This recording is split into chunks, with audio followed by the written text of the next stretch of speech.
Ahí está. Ahí, grabando.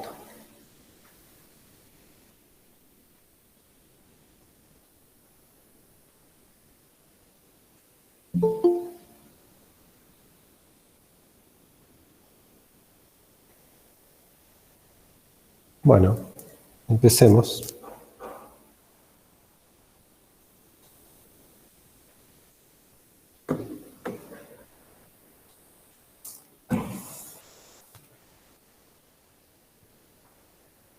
Mm,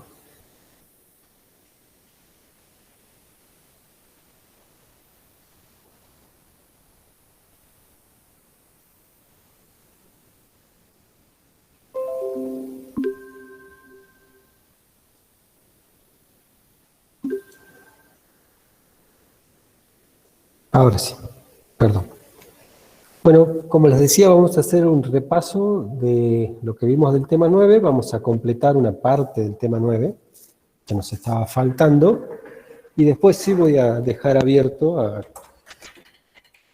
a dudas, consultas de distinta índole. Bueno, esta primera parte vamos de repaso, así que antes que nada, estas secciones me parece interesante que las puedan estudiar de los manuales de macroeconomía, ya sea del de Blanchard, del de Dornbusch, bueno, o el manual que estén siguiendo, pues usualmente están mejor presentados ahí. En la unidad 9 tiene estas instancias: la producción, la productividad es total, es media y marginal, la demanda de trabajo, la oferta de trabajo y los salarios, el equilibrio del mercado de trabajo. Hasta ahí fue donde llegamos durante el cursado. Brown y Leach es el otro que me parece que es muy bueno para esto también. La oferta global y la oferta agregada, y la obtención de la curva de oferta agregada es lo que vamos a agregar, la redundancia. ¿Tienen alguna consulta durante la exposición? Les pido que habiliten el micrófono porque, bueno, por algún motivo cada vez que entra un mensaje en el chat se me tilda el video. Nosotros tenemos una función de producción macro con un conjunto de supuestos, que las funciones de producción micro comparten determinadas propiedades, por ejemplo la tecnología, y por ende la función de producción de la economía es la agregación de las funciones de producción individuales. El producto lo vamos a equiparar al ingreso utilizando la ecuación macro básica, y en el análisis de corto plazo el único factor que va a modificarse va a ser el factor mano de obra, el factor trabajo, mientras que el factor capital se mantiene fijo. Entonces, a medida que aumenta la cantidad de unidades de trabajo contratadas, y entiéndase esto en un poco general, porque el análisis lo podemos hacer tanto en términos de horas adicionales de trabajo como de personas adicionalmente contratadas o de servicios adicionalmente contratados. Por eso podemos decir en general unidades adicionales de trabajo, la producción de la economía va a crecer. Ahora bien, ese crecimiento en el corto plazo nosotros, como tal vez ya lo vimos en el curso de Economía 1, sabemos que tiene un comportamiento a lo largo de esta curva, que puede comenzar creciendo a tasa creciente, crece a tasa decreciente, y llega a un punto que comienza a decrecer, que comienza a estabilizarse, y a partir de allí se estaciona. Es decir, planteamos que existe una relación directa al aumentar el empleo, también aumenta el producto, pero que no es una relación lineal perfecta, sino que es una relación que nosotros pudiéramos capturar de mejor manera utilizando las medidas unitarias de la producción, a saber, la productividad media y la productividad marginal. Entendida toda vez como la productividad media, como el producto dividido en las unidades del factor, y la productividad marginal como el producto adicional atribuido a la contratación adicional de una unidad del factor. Acá está la definición del producto medio, acá está la definición del producto marginal.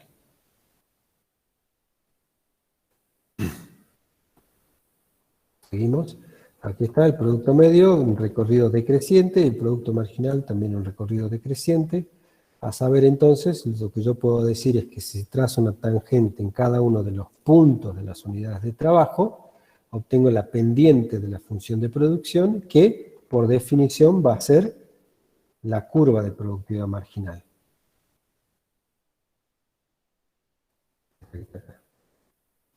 Y, digamos, el rayo que parte del origen, que no está en esta presentación, ¿no? Y que toca cada punto de la curva de producción acorde con la unidad contratada de trabajo, va a ser la productividad media.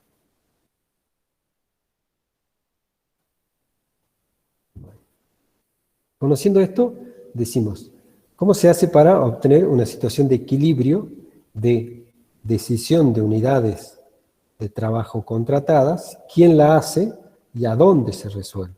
Bueno, ¿quién demanda trabajo? Las empresas o las firmas que producen, que incluyen ese factor dentro de la función de producción. ¿Quién ofrece trabajo?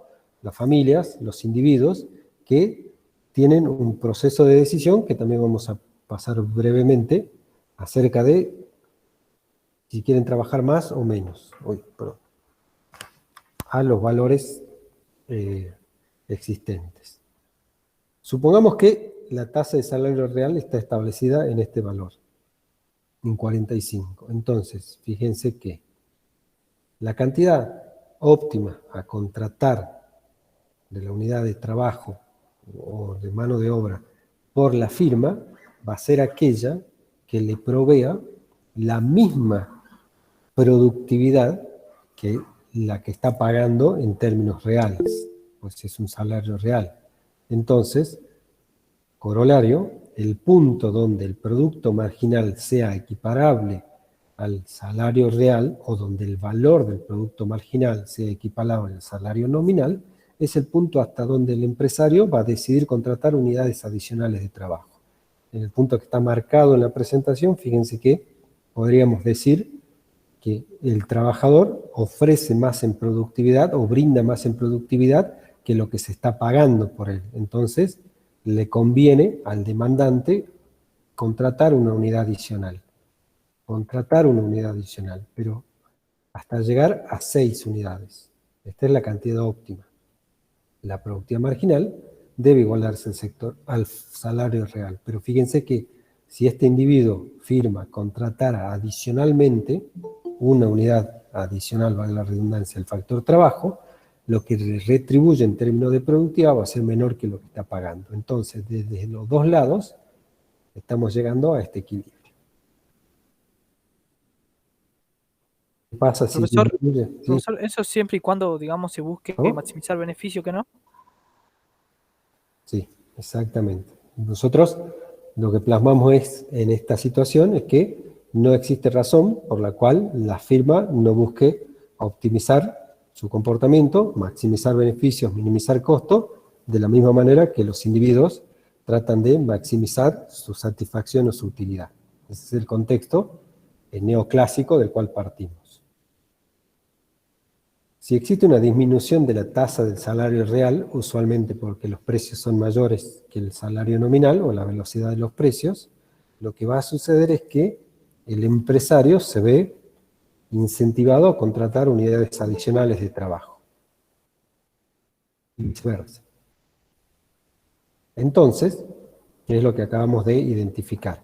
Que dado el salario real, que no viene propuesto ni por el empresario ni por el trabajador, sino dado el salario real, la decisión de contratación de unidades de trabajo depende, sí, del empresario y por ende nosotros podemos plasmar que la productividad marginal, cuando se iguala al salario real, me da cuántas unidades de trabajo se van a contratar. Dicho de otra manera, la curva de productividad marginal del trabajo pasa a ser la curva de demanda por trabajo, perdón, de trabajo por parte de los empresarios. Entonces, la demanda por trabajo va a depender del salario real, la formulan las empresas, y bueno, esto es lo que estábamos hablando. Bueno, ahí les queda un esquemita y una definición.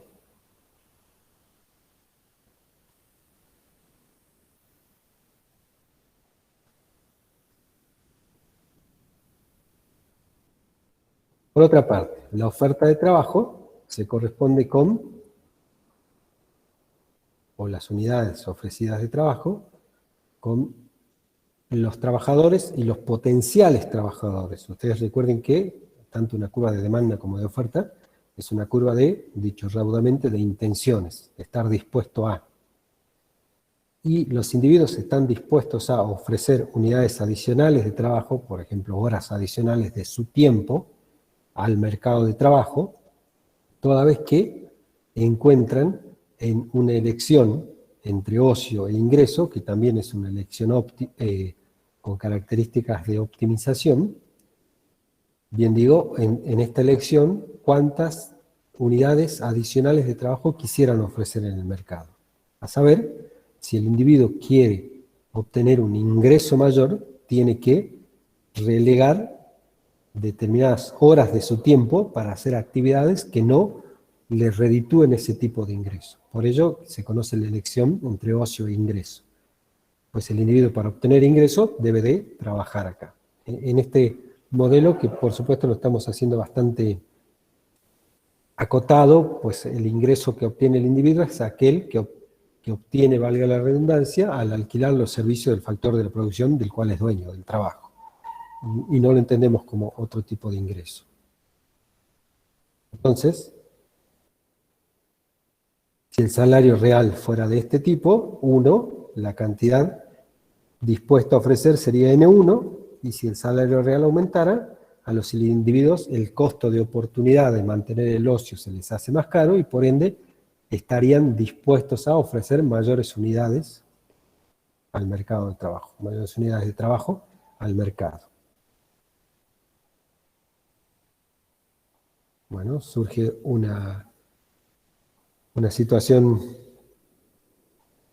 peculiar, que es que la curva de oferta puede volverse hacia atrás a determinados niveles de salario. Pues los individuos comienzan cuando el salario está suficientemente alto, a medir la calidad en las horas de trabajo y por ende valorar más el ocio, por ejemplo, actividades deportivas, actividades de recreación o de cultura o de entrenamiento en general, más que un incremento en el ingreso. Obviamente, no obviamente, sino como estamos postulando acá, es a partir de determinado nivel del salario real. Bueno, le dejo esto ya, no voy a entrar a analizar esto, efecto ingreso versus sustitución, pero bueno, a ver, entonces, tenemos por un lado la demanda y por el otro lado la oferta. Equilibramos el mercado, limpiamos el mercado, como se suele decir, cruzando ambas curvas o rectas en general. Y el punto donde coincidan las curvas de demanda por trabajo y las curvas de oferta de trabajo, me va a dar un salario de equilibrio del mercado de trabajo. Es decir, en W0, tanto los oferentes como los demandantes están dispuestos a ofrecer N0 unidades de trabajo y están de acuerdo. Entonces, ¿qué va a ser ¿Hasta ahí estamos? ¿Hay alguna consulta? No, profe. No, profe, ninguna. Bueno, gracias. Ahora, ¿qué hacemos en el caso del empleo pleno? Todos los trabajadores que están dispuestos a trabajar a la tasa de salario vigente hallan ocupación, encuentran una ocupación.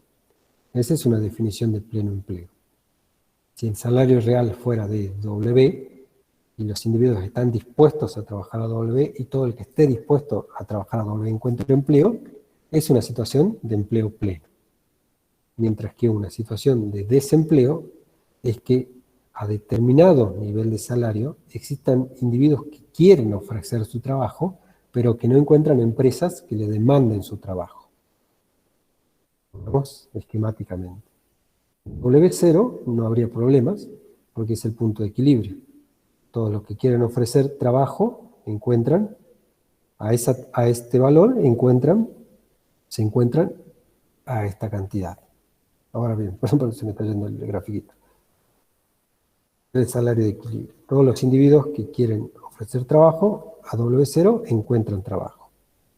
Ahora, si el salario fuera más elevado, fíjense que este es el punto de la demanda para abajo y este es el punto de la oferta para abajo. Es decir, la oferta, si yo bajo verticalmente, es superior a la demanda. Dicho de otra manera, hay individuos que a W1 quieren ofrecer su trabajo, pero que hay empresas, quieren ofrecer unidades de trabajo, pero que hay empresas que a ese mismo salario solamente quieren contratar esta cantidad de unidades de trabajo. Entonces la diferencia es el desempleo. Naturalmente, ustedes ya han visto esto como un precio máximo. Un precio donde la demanda y la oferta no se igualan, y en este caso, donde la oferta es mayor que la demanda. Entonces, si el precio máximo se encuentra por encima del precio de equilibrio, en este caso, si el salario real está por encima del salario real de equilibrio, vamos a obtener una situación de desempleo. Acá está dicho de otra manera. ¿Cómo se soluciona esto en un mercado libre? Ajustando hacia bajas del salario real. Nosotros estuvimos viendo en la tablita anterior de la productividad marginal, si el salario real comienza a bajar, el empresario se mueve sobre esta curva contratando más unidades de trabajo. Si el salario real comienza a bajar, de la misma manera, el oferente ve que el costo de oportunidad comienza a disminuir y por ende hay menos unidades de trabajo dispuestas a ser ofrecidas en el mercado, hasta que llegan a un punto nuevamente en el que se encuentra. La cantidad adicional de trabajadores que podría volcarse el trabajo, pero que no es contratada, no es desempleo, sino lo que acabamos de decir, ¿no? La diferencia a este salario entre lo que demandan y los que ofrecen. Y no entre los que quieren ofrecer y el equilibrio del mercado. Bueno, seguimos viendo ajustes en el salario real, y estos ajustes en el salario real se pueden dar para lograr el equilibrio. En el caso del que el precio, como usualmente está por encima, es disminuir el salario nominal, y por ende disminuye el salario real, o bien aumentar el nivel de precios dado el salario real, el salario nominal, y por ende disminuye el salario real. O bien que el aumento del nivel de precios sea superior al aumento del salario nominal, como usualmente pasa en las paritarias.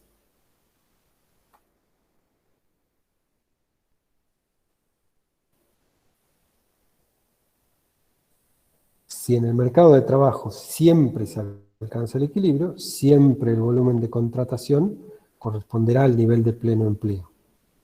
Por consiguiente, cualquier sea el nivel de precios, el producto obtenido también corresponderá al de pleno empleo.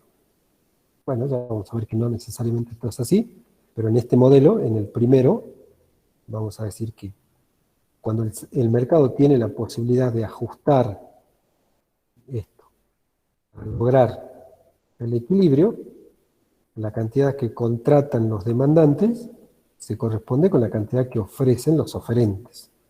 Este es el primer modelo que estamos por analizar. Entonces, las unidades de trabajo que se incluyen en la función de producción van a corresponder a la de pleno empleo. Y por ello el producto se llama producto de pleno empleo. Bueno, existe la posibilidad de que, estando regulado el mercado, no se alcance un equilibrio de pleno empleo, como estuvimos viendo hace un momento. Cuando se plasma un salario mínimo que se encuentra por encima del salario de equilibrio, existe una situación de desempleo. Y entonces las unidades de trabajo que van a parar a la función de producción no van a ser las de el equilibrio del mercado, sino las que efectivamente quiere contratar la firma o está dispuesta a contratar la firma a ese salario, es decir, ND. Recuerden que la diferencia entre este punto y este punto es el desempleo. Entonces ese sería el producto del un nivel de producto con esta cantidad efectivamente contratada cuando en el mercado de trabajo existe desempleo. Bueno, puede ser que exista una corrección, como el contexto en el que estamos analizando. ¿Por qué puede ser que no existe una corrección? Es que como en el contexto en el que estamos analizando, los salarios son inflexibles a la baja. Entonces, sea una cantidad de pleno empleo o una cantidad de desempleo, de contratación efectiva de mano de obra, es la que se incluye en la función de producción de corto plazo para combinarse por medio de una tecnología con el capital y dar origen a un producto. Y también vimos al comienzo que le vamos a llamar equivalencia con ingreso. Entonces, sabemos de la curva de productividad marginal que al aumentar la utilización de unidades de trabajo dado el factor capital, la producción crece, pero crece a tasa decreciente, por la productividad marginal del trabajo.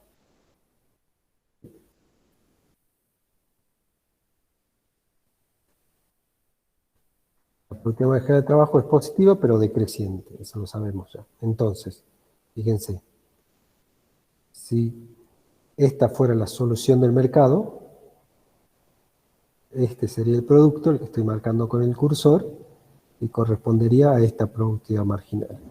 La solución del mercado fuera de equilibrio o de desequilibrio en ese mercado. Perdón, la contratación de unidades de trabajo por parte de la firma a partir de una situación de equilibrio o de desequilibrio. La gráfica de la productividad marginal se deriva de la gráfica de la productividad total. Ahí está. Bueno, esto ya lo acabamos de explicar al comienzo, como la tangente, la pendiente, etc. El enfoque keynesiano se plantea que la función de producción podría mostrar un comportamiento diferente. En vez de presentar una pendiente decreciente, puedes tener un primer tramo lineal. Por ejemplo, ahí no sé un telegráfico de esto, ahí está.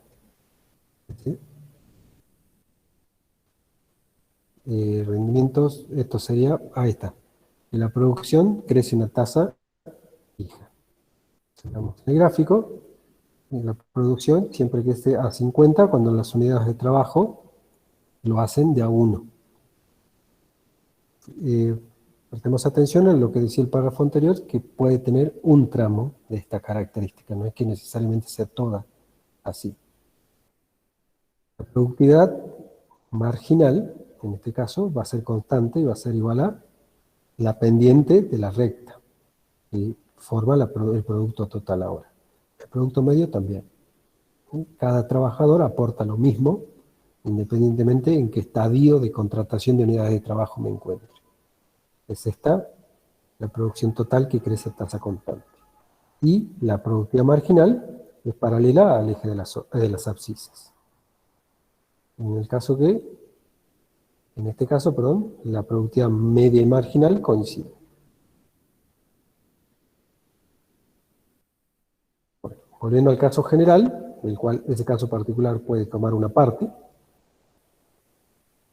como función de producción de corto plazo, donde el factor variable es el trabajo, el factor fijo es el capital. ¿Estamos hasta ahí? ¿Alguna pregunta? ¿Nos ayuda esto para algo?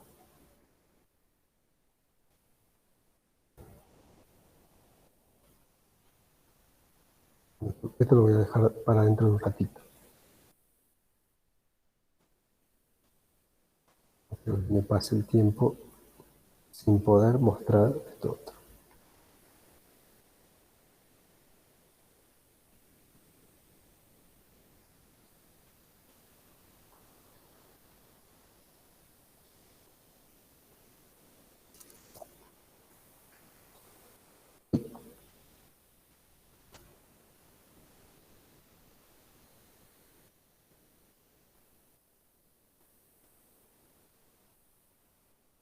Bueno. No es que el concepto de masa salarial no sea importante, sino que prefiero enfocarme en esta construcción. El salario real y el salario nominal. todas las variables reales, conocemos, se construyen al deflactar una variable nominal por los precios o un índice de esos precios, tal como está aquí. El salario real es el salario nominal dividido el nivel de precios. Ahora bien, dicho de otra manera, el salario nominal es el salario real inflado por el nivel de precios. Acá sería deflactado, acá inflado. Suponiendo que el salario nominal se mantiene constante, en un punto cualesquiera W0, lo que yo tengo que lograr con el producto entre el salario real y el nivel de precios es obtener siempre el mismo nivel, el mismo valor del salario real. Acá le llaman una hipérbola rectangular. Esto es equivalente a lo que ustedes en Economía 1 vieron como las curvas de nivel o las curvas de indiferencia, por eso mi confusión. Yo lograba determinado nivel de utilidad entre la combinación de X y Y, o los bienes, o las cantidades de los bienes consumidos en una forma funcional. Bueno, acá voy a decir que el producto entre el salario real y el nivel de precios tienen que lograr esta constancia del salario nominal que estoy suponiendo. Si, por ejemplo, si el salario nominal es 1000, las combinaciones posibles que logran ese nivel o esa constancia en el nivel entre el salario real y el nivel de precios son las que se muestran en la tabla. 1001 y 1000 en el extremo. De forma tal que la curva de salario nominal constante, esta hipérbola rectangular, es la que se muestra en la gráfica. Salario real que se va modificando, nivel de precios que se va modificando, de manera tal que el salario nominal se mantenga constante. A este punto, donde estoy marcando, el salario real es ínfimo. A este punto, cuando el nivel de precio es muy bajo, el salario real es extremadamente alto. Si existiera un desplazamiento del salario nominal, pero todavía manteniendo el supuesto que luego de ese desplazamiento se mantenga constante, por ejemplo, en otro nivel, en otra curva de nivel, la forma sería igual y las combinaciones serían las mismas, tal que logren este otro salario nominal constante.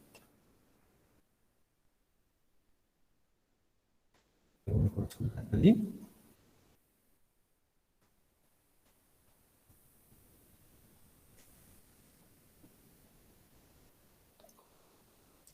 Bueno, No, profe, ninguna.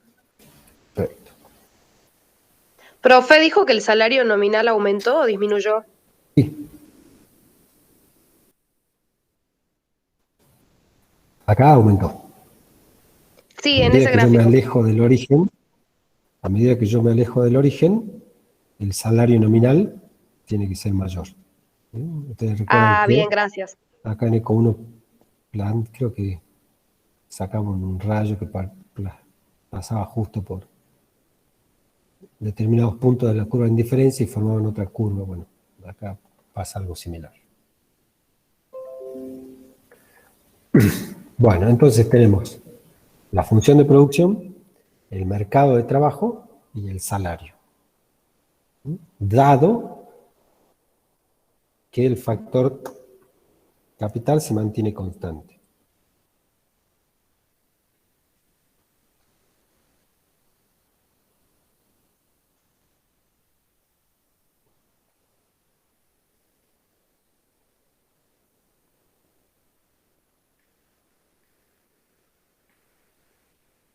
Ahora bien, lo juntemos.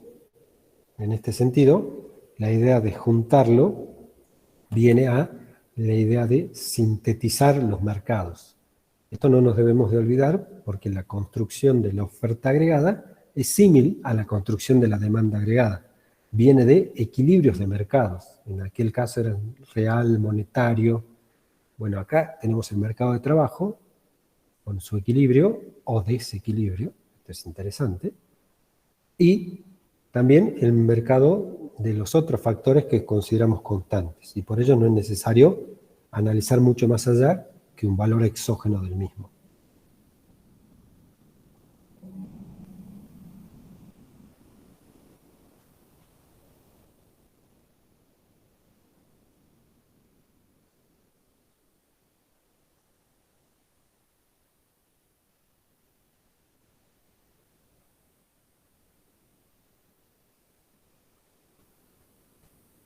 Bueno.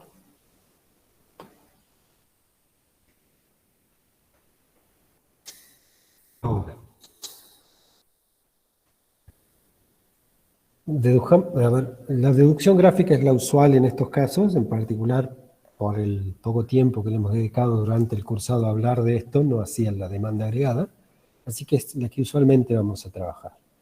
Y si ustedes ven, por ejemplo, como ya me han estado consultando algunos,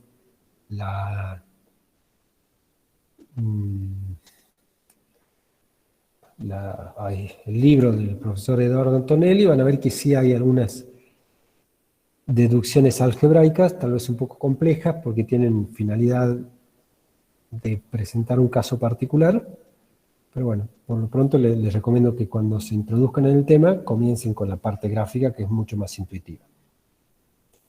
Supongamos que en un eje cartesiano, en un par de ejes cartesianos, nosotros podemos encontrar subcuadrantes, que a su vez nos relacionen los distintos conceptos que estamos tratando de entender. Y que encontrarse en el segundo, o en el tercero, o en el cuarto cuadrante, no implica necesariamente una relación negativa. Así como cuando nosotros decíamos, bueno, si va de 0 para abajo significa que sea negativo, si va de 0 para acá que sea negativo. No, sino que queremos hacerlo todo en un gráfico junto. Fíjense, en la parte inferior derecha yo tengo la cantidad de trabajo, la cantidad de unidades de trabajo y la producción equivalente al ingreso. Es decir, este es el cuadrante de la función de producción que estuve viendo al comienzo de clases. En el cuadrante inferior izquierdo yo tengo la relación entre el salario real o el producto marginal y las cantidades de unidades de trabajo. Si yo esto lo pongo en la abscisa y esto en la ordenada, obtengo las curvas de productividad marginal o la demanda de trabajo que estuve viendo en la segunda parte de la clase. El segundo tema de la clase. Tengo el salario real y el nivel de precios, dado el salario nominal, yo puedo trazar las hipérbolas rectangulares que hace un momento estuve analizando con la relación salario nominal y real. Y en el último cuadrante es donde, como dice acá en color, se grafica la curva de oferta agregada, en los mismos ejes donde se grafica la curva de demanda agregada, precio, ingreso o producción. Esto es muy importante porque cuando nosotros pasamos de uno a otro cuadrante vamos obteniendo puntos de soluciones, de forma tal que cuando yo defino la curva de oferta agregada como una relación positiva entre el precio y el ingreso, en realidad estoy haciendo una definición para nada acertada, sino solamente observacional, pues la relación entre el precio y el ingreso se da luego de que todo este reloj da la vuelta entera. Por ello tengo que saber cómo se construye la oferta agregada. Lo que acabo de explicar, desde 0 para allá el producto crece, desde 0 para abajo las unidades adicionales de trabajo crecen, desde 0 para la izquierda la productividad crece, desde 0 para arriba los precios crecen y por ende el salario nominal, el salario real disminuye. Así que vamos a ver. Entonces, esta curva que se ve en la parte de abajo, dada este sentido, crece y crece, es una curva de producción, es una curva de producción de la economía, la primera que habíamos visto al comenzar la clase. Está en función de las unidades de trabajo, dado el factor fijo de capital. Ahora bien, si yo derivo esa curva, o le tomo la tangente en cada uno de esos puntos, voy a obtener la curva de productividad marginal del trabajo, donde la curva de productividad marginal del trabajo va a tener la forma de la pendiente en cada uno de estos puntos. A saber, a medida que aumentan las unidades de trabajo, aumenta la producción agregada de la economía, pero aumenta menos que proporcional. Esto se observa en la forma decreciente de la curva. A medida que yo aumento las unidades de trabajo, la productividad marginal va disminuyendo. Perdón, al revés. La productividad marginal va disminuyendo a medida que aumentan las unidades adicionales de trabajo. Ahora bien, la relación de nivel entre el salario real y el nivel de precios para mantener el salario nominal constante es la que se plasma en esta ecuación, perdón, en esta curva, y que es equivalente a decir que el salario real va a disminuir dado el salario nominal constante y un nivel de precios variable. Es decir, el caso que habíamos visto, qué pasa con la decisión del empresario en la contratación de unidades de trabajo si disminuye el salario real. Si disminuye el salario real, el empresario demanda más trabajo, y si hay individuos dispuestos a ofrecer trabajo a ese otro salario, unidades de trabajo se contratan efectivamente. ¿Hay alguna consulta hasta allí? No, profe. Bueno. No, profe.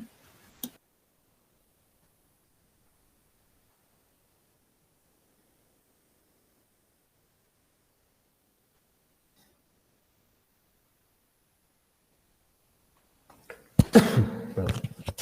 Bueno, entonces, el nivel de ingreso Y sub 1 o de producción Y sub 1.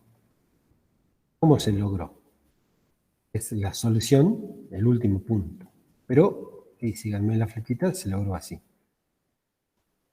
En el mercado de trabajo se resolvió, las empresas resolvieron contratar esta cantidad, N1 unidades de trabajo, sea porque lograron un equilibrio, una solución, o bien porque antes de ese equilibrio son las empresas las que deciden las unidades de trabajo a contratar. Son ellas, esa cantidad, la que se incluye en la función de producción y que me da este producto, Y sub 1. Entonces, N1 dado K me da Y sub 1 de producción. Ahora bien, N1 dado este punto, o este punto del tramo de la producción, tiene una productividad de este nivel. La productividad de este nivel, le llamamos PMGN1, es, como bien vimos, equivalente al salario real en ese nivel, es decir, W1. W1 es este salario real, dado el salario nominal, que está en un nivel que no conozco, pero que es un nivel 0, que cuando lo conozca lo voy a mantener. Para que se mantenga W0 dado W1, el nivel de precios tiene que tomar este valor, P1. Entonces, de nuevo, N1 me da Y1, Y1 con N1 marginalmente me dan este nivel de productividad marginal, este nivel de productividad, que es equivalente al nivel de salario real, porque estamos hablando de productividad, de producción, salario real, que para mantener un salario nominal tiene que brindarme este punto, P1. Fíjense que es distinto a decir Y1, P1, sino que Y1 da toda esta vuelta para encontrar el nivel de precios que logra esta producción.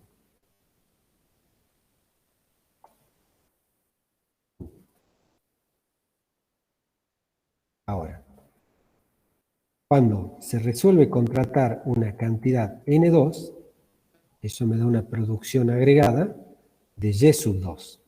Esa producción con esta cantidad marginalmente corresponden con una productividad menor, pues a medida que aumentan las unidades de trabajo, la producción crece pero menos que proporcional, es decir, la productividad marginal disminuye. Entonces el salario real disminuye. Dado que el salario real disminuyó, los individuos demandantes están dispuestos a contratar más unidades de trabajo para meterlas acá. Este salario real que disminuyó, esta productividad que disminuyó, que se corresponde con un salario real menor, dado el nivel de precios, si disminuyó esto, tiene que aumentar esto otro para que se mantenga el nivel de precios, para que se mantenga el salario nominal. Entonces, este salario real se corresponde con un nivel de precio mayor. Este precio, entonces, según todo lo que estuvimos diciendo, tiene correspondencia con este nivel de producción. 3. Lo mismo. Si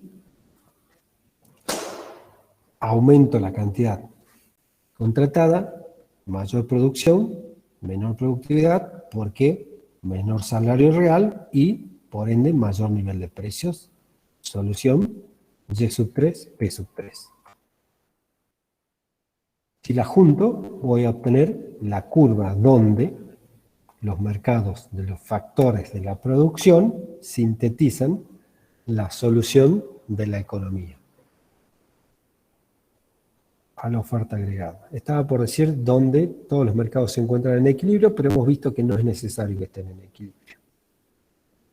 La curva de oferta agregada indica el equilibrio de las firmas en la contratación del factor variable al maximizar sus beneficios. Sí es, como bien dice la definición, una solución óptima, porque se optimiza la cantidad de unidades de trabajo que forman parte de la función de producción, para maximizar el beneficio o minimizar costos.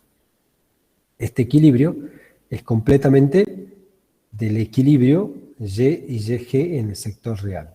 ¿Sí? No tiene nada que ver con el equilibrio que nosotros hacíamos, que el ingreso es igual al gasto para obtener la demanda agregada. La oferta agregada, aquí, entonces, tiene una pendiente positiva porque un mayor nivel de producto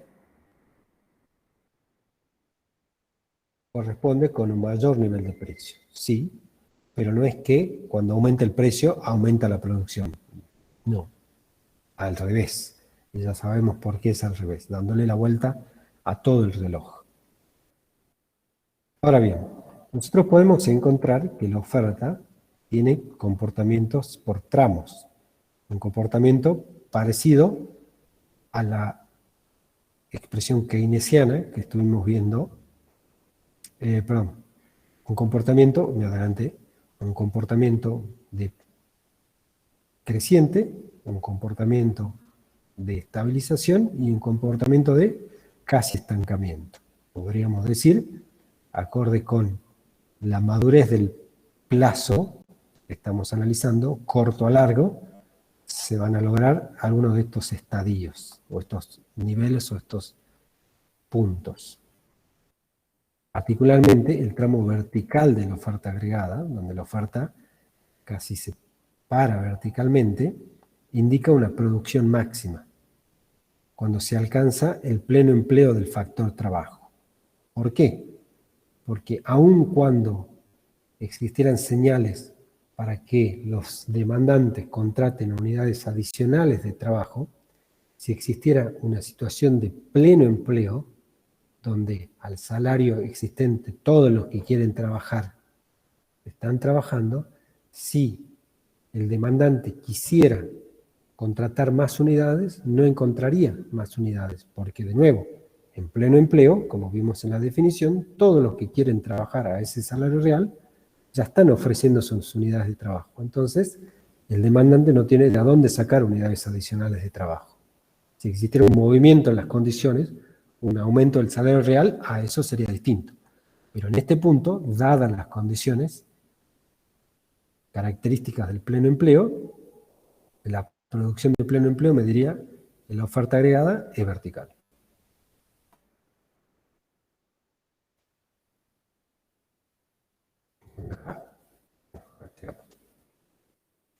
En cada uno de los puntos de la oferta agregada, entonces, yo debo de recordar que se cumple, que el salario real está igualado a la productividad marginal del trabajo, por definición. Tal que la pendiente de la curva de oferta agregada indica que a un mayor nivel de producto le corresponde mayor contratación del factor variable. y una menor productividad marginal. Se tiene que ver con esto que está acá. Si yo me encuentro en el tramo creciente de la oferta agregada, si quiero aumentar la producción de la economía, tengo que contratar mayores unidades de trabajo. Pero para contratar mayores unidades de trabajo, el salario real, dadas las condiciones, debe de disminuir. Esa es la señal para el empresario. Entonces le damos de nuevo. Un mayor producto corresponde con una mayor contratación y una menor productividad marginal y por ende un menor salario real, dado un salario nominal. Dado un salario nominal que permanece fijo, un salario real también más bajo se corresponde con un mayor nivel de precios. Bueno.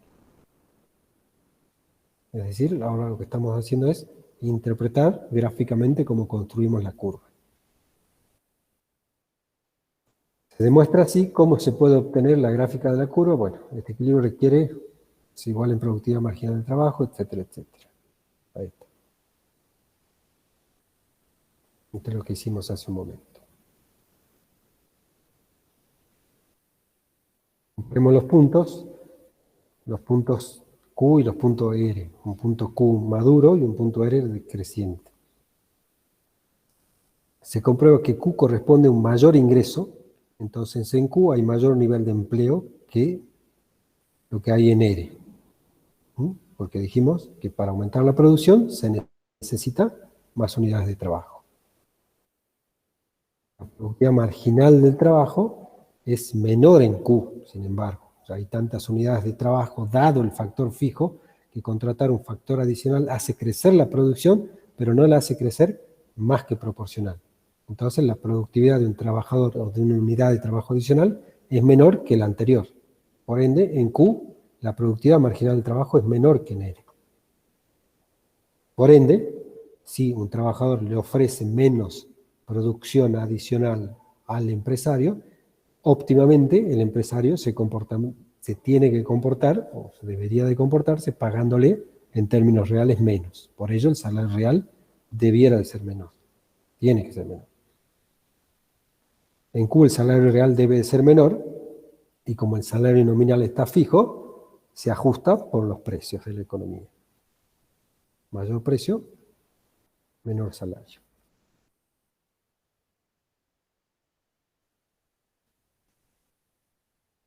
¿Y hay alguna duda? Vamos a modificar la curva y ya abrimos a preguntas y respuestas. No, profe, ninguna hasta ahora. Bueno.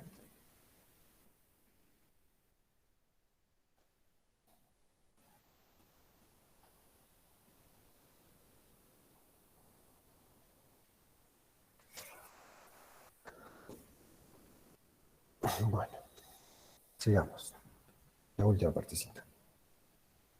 ¿Qué pasa si algunos de los parámetros se modifican? Recuerden que siempre hacíamos esto.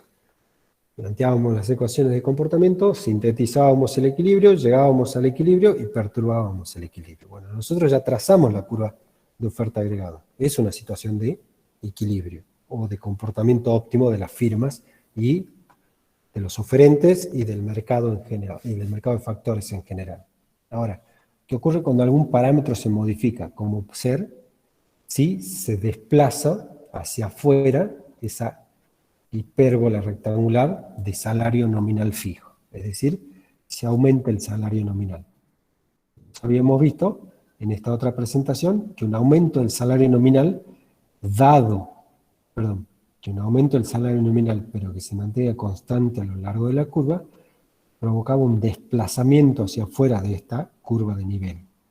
Y para que ello se logre, todos los puntos debían de tener un mayor valor, tal que ahora las combinaciones salario real, nivel de precios, me dieran salario nominal W1 estrellita, que en todos sus puntos va a ser, por supuesto, que siempre va a ser mayor que W0 estrellita. Entonces, ¿qué ha pasado acá? Aumentó el salario nominal. ¿Cómo modifica eso el mercado? Recordemos el nivel de producción Y1, que me daba una cantidad N1 de trabajo a contratar, o que requería de una cantidad N1 de trabajo a contratar para poder producir agregadamente Y1. Ahora, ese N1 en la productividad marginal tenía un nivel W1 que se correspondía con el salario real. Y en ese punto, para que el salario real combinado con el nivel de precios me diera un salario nominal fijo W0, los precios tenían que ser P1. Luego, P1Y1 me daban el primer punto de la curva de oferta agregada original. Ahora bien, habiéndose modificado el salario nominal más... Uy, bueno, se fue. Cuando yo decido contratar N1 unidades de trabajo para producir Y sub 1, siendo que, fíjense, la productividad de esas N1 unidades adicionales de trabajo, esas N1 unidades de trabajo, ¿está bien?, adicionales sigue siendo W1, no se modificó la productividad. Para mantener el salario nominal fijo en W1, ahora el nivel de precios tiene que ser mayor en todos sus puntos. Es decir, W1 ya no se va a combinar con P1, sino se va a combinar con un nivel de precios mayor, P2. Luego, ahí está. P2 se corresponde con este punto de producción. Corolario, aumentó el salario nominal, pero la productividad real, o la productividad que es real, la productividad sigue siendo la misma. Entonces, N1 individuos siguen produciendo, en la función de producción, Y1, producción agregada de la economía. N1 individuos, en términos reales, siguen aportando la última unidad, la N1, W1. Ahora, la modificación va a ser en términos nominales entonces. Voy a obtener un nivel de precio mayor para el mismo nivel de producción, en cada uno de los puntos. Corolario, aumenta el salario nominal, la oferta agregada se desplaza hacia arriba a la izquierda, y para acá, bueno, dicho de otra manera, ahí está, disminuye la oferta agregada de la economía. Es una retracción de la oferta, un shock negativo le llaman, ¿sí? Contrae la oferta de la economía. A veces, cuando uno de nuevo ve directamente eso, dice, la misma producción ahora cuesta más, el nivel de precios aumentó. Bueno, no. Lo que nosotros acabamos de ver es que ese aumento de precios, al no verse reflejado en un aumento de la producción, es una retracción de la economía.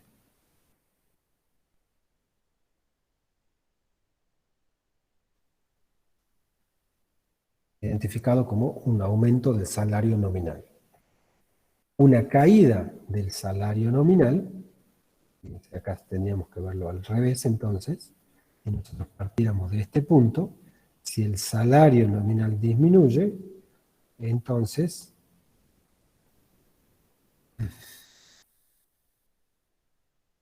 lo opuesto sucede si disminuye el salario nominal. La oferta delegada se desplaza hacia abajo y hacia la derecha. Esto es un shock positivo. Perdón, mejor no le llamemos shock. Esto es un aumento de la oferta agregada.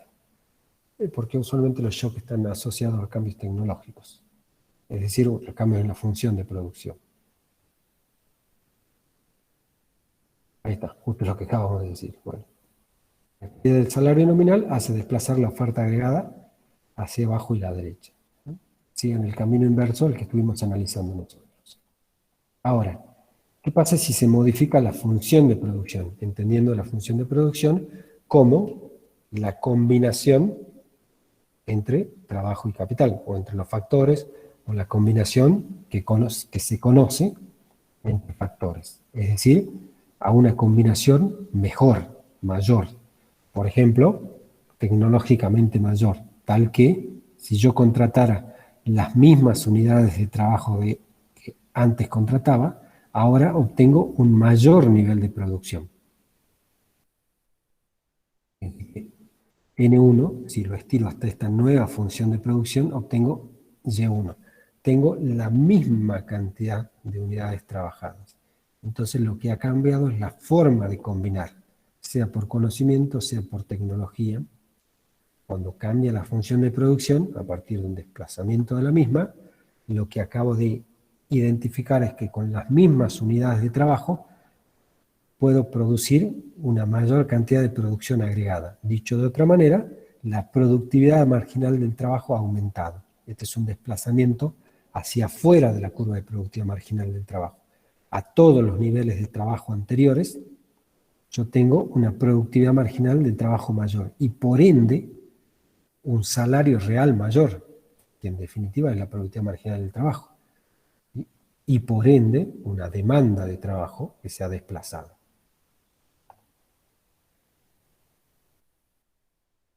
Estoy marcando el puntito que vimos hace rato.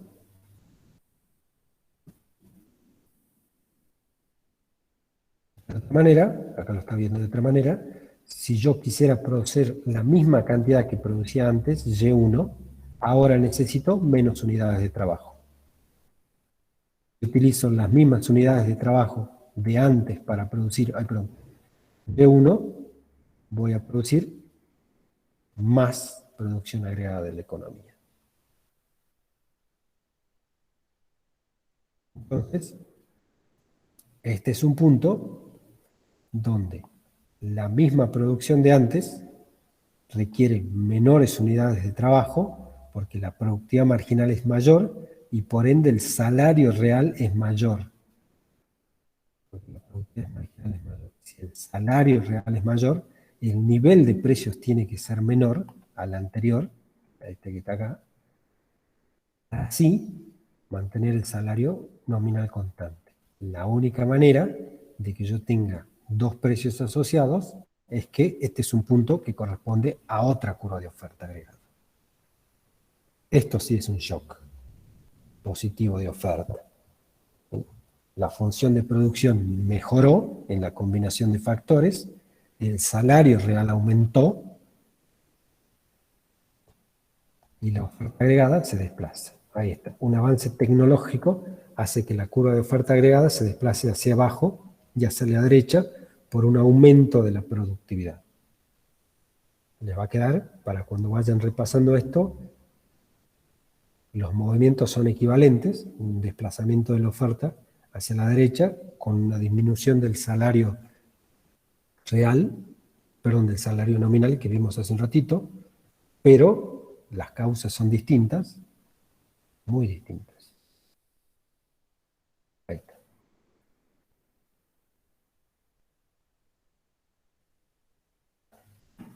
Vamos así. Perdón, ahora sí lo último, les había dicho que era lo último.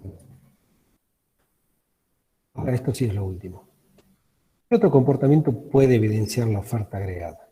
Si en el mercado de trabajo se alcanza siempre el equilibrio, entonces el volumen de trabajo que se contrata se mete en la función de producción y la que estábamos analizando correspondía al equilibrio, este que está acá. Al del pleno empleo, la producción con pleno empleo, luego la oferta agregada con pleno empleo. La perfecta flexibilidad del salario real asegura la obtención del equilibrio del mercado laboral con pleno empleo. Lo que estamos diciendo, aunque varíe el nivel de precios, el mercado laboral asegura que se alcance el salario de equilibrio, etcétera, etcétera. Sin embargo, nosotros definimos hace rato, vuelvo un poquito, que si el salario real ya me estaba marcando el equilibrio, en realidad yo estaba en esta situación, donde al salario existente, todos los que quieren trabajar ya están trabajando. Y la única manera de aumentar la producción era modificar ese salario existente, de manera tal de incluir más gente, es decir, disminuirlo. Perdón, es decir, sí, la única manera de modificar esta producción, les digo, la única manera de modificar esta producción va a ser por medio de shocks tecnológicos. Bueno, estoy adelantando lo que dice acá.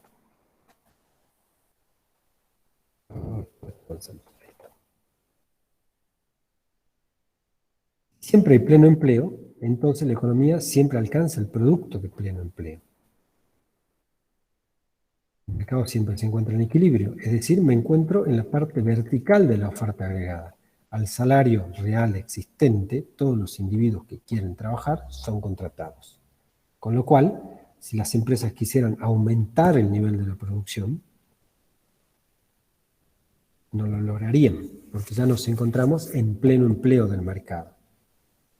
Con lo cual, el esfuerzo solamente redundaría en un aumento en los precios de la economía.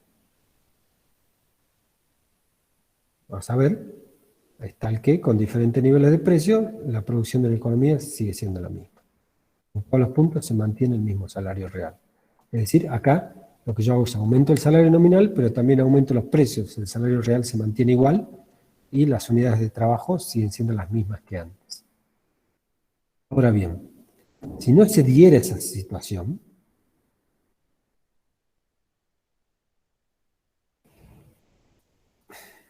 el producto de equilibrio de pleno empleo es independiente del nivel de precios de la economía. En este caso particular, perdón, estoy perdiendo algo. En este caso particular, la curva de la oferta agregada es una línea recta vertical. Veamos. Supongamos que aumenta la oferta de mano de obra.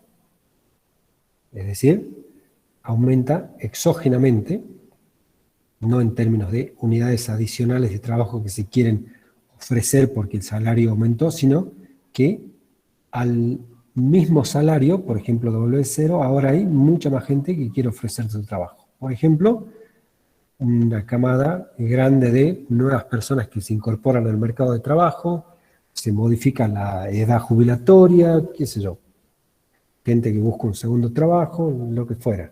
Ahora existen más unidades de trabajo disponibles a los salarios existentes. En equilibrio, fíjese que al W0 habría mucha más gente, pero en equilibrio,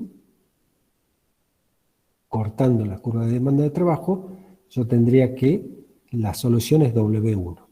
Entonces, un desplazamiento de la oferta de trabajo logra una disminución del salario real y una contratación de esas unidades adicionales de trabajo que se están ofreciendo. Como decía, el corolario, lo que va a pasar ahora es un desplazamiento de la oferta agregada. Y fíjense que este desplazamiento ahora se da por otros motivos, pero en esencia sucedió que el salario real disminuye y hay más unidades adicionales contratadas.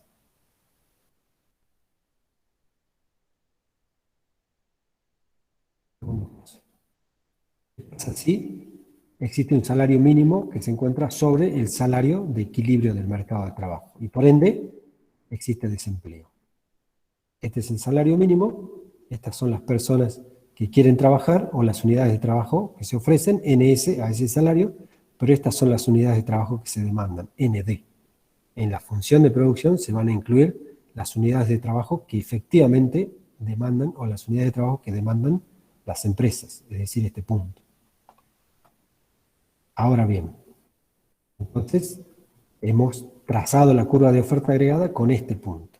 Ahora, en este caso, sí se puede aumentar la producción de la economía, perdón, no me quiero adelantar. Al no alcanzarse el nivel de pleno empleo de la mano de obra, tampoco el producto es el producto de pleno empleo.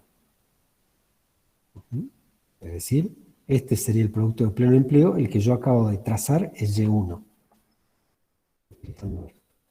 Este sería el producto de pleno empleo, el N equilibrio, utilizando N equilibrio.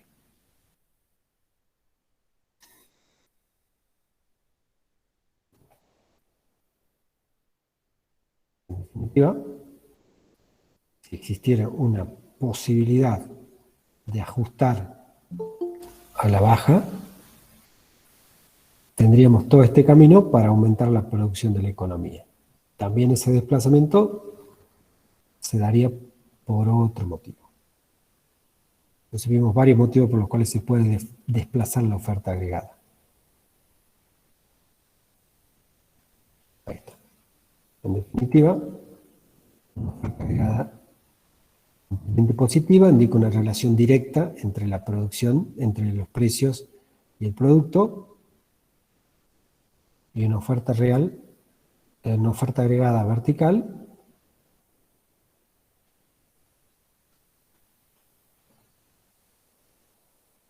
es la de, en este caso, para los diferentes niveles de precio, el producto no varía y sigue siendo el de pleno empleo.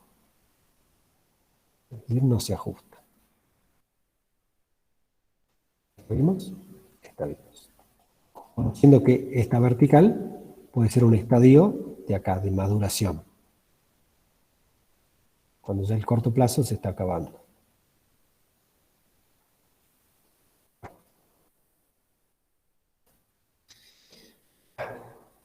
Listo.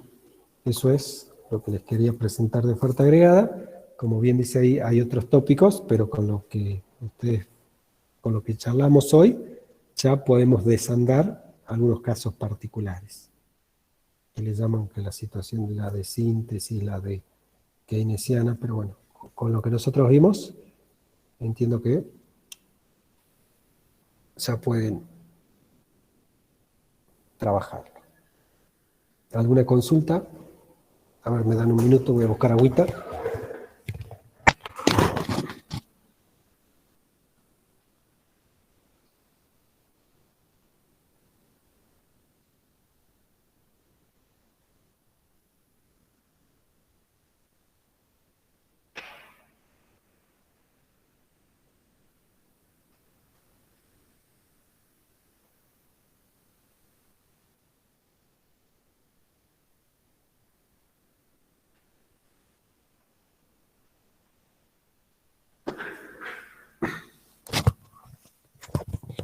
Perdón, ¿alguna consulta de este tema?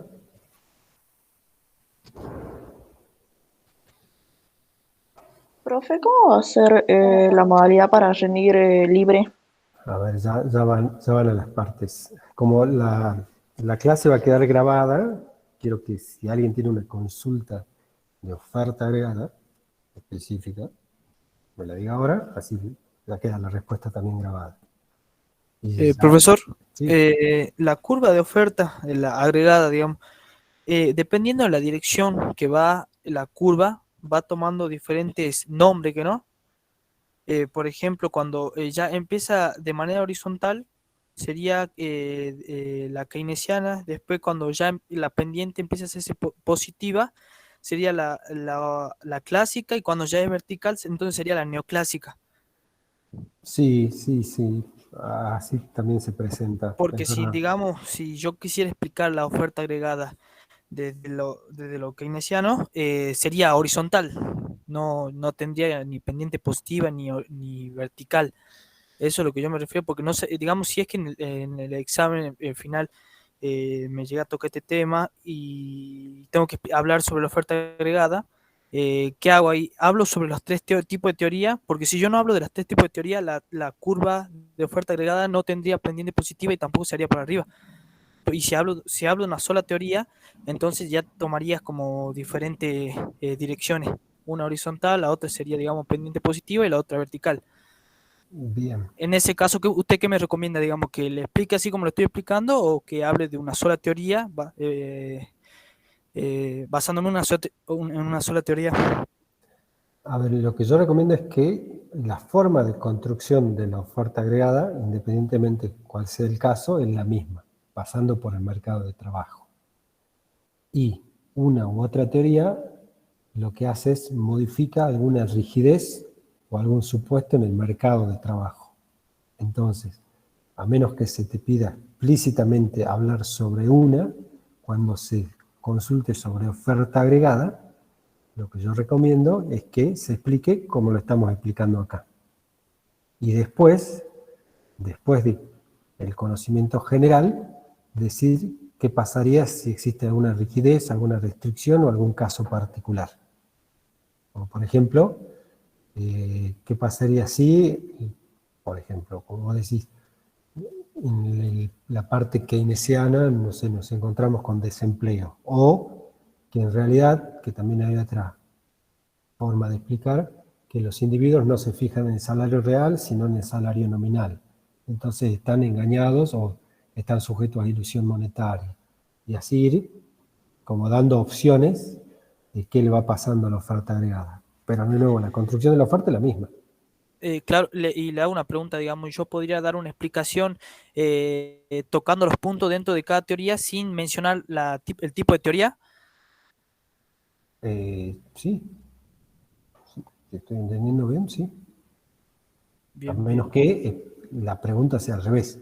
Explique la oferta agregada keynesiana. Entonces, ahí como que no sería necesario pasar por toda la explicación general, sino ya me voy al caso puntual, o la de síntesis, o la que fuera.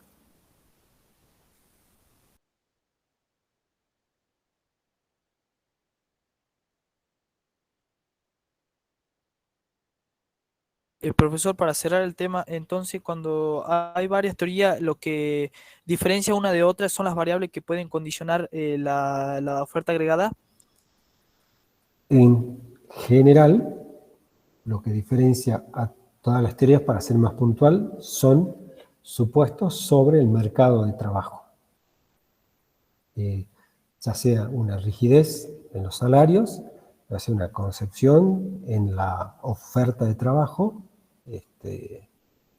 o sea una situación de desequilibrio. Sí son variables distintas, pero de nuevo, están centradas en la oferta de trabajo. Digo, en el mercado de trabajo. Bien, profe, muchas gracias.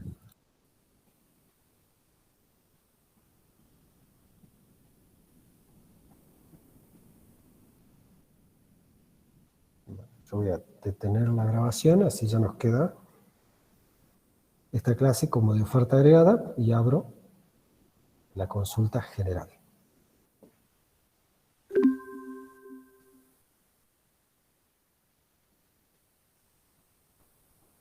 Bueno, como se sientan más cómodos, si alguien tiene alguna consulta temática.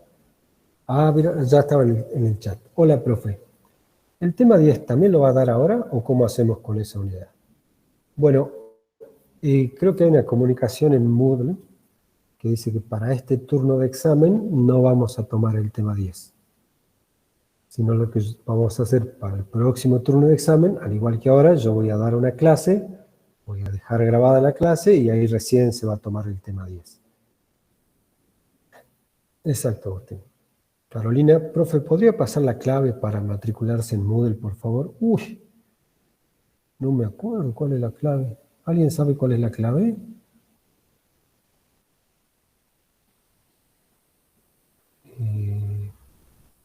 ECO 2021, ECO 2 2021. Uf, yo no me acuerdo cuál es la clave. A ver si algún compañero ahí tiene la clave.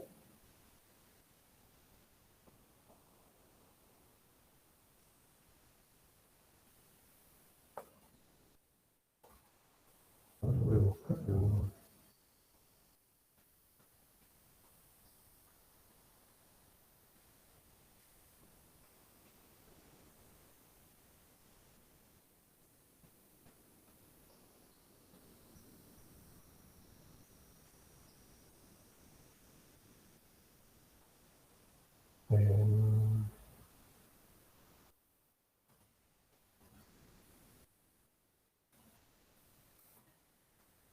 Le va a tener que preguntar al centro de estudiante, el compañero del profesor. Ellos te la dan, creo.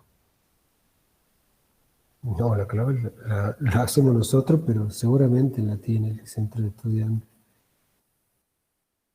La clave... Acá tengo una que dice cofebrero. Pero parece que tengo tantas claves, las claves de los exámenes.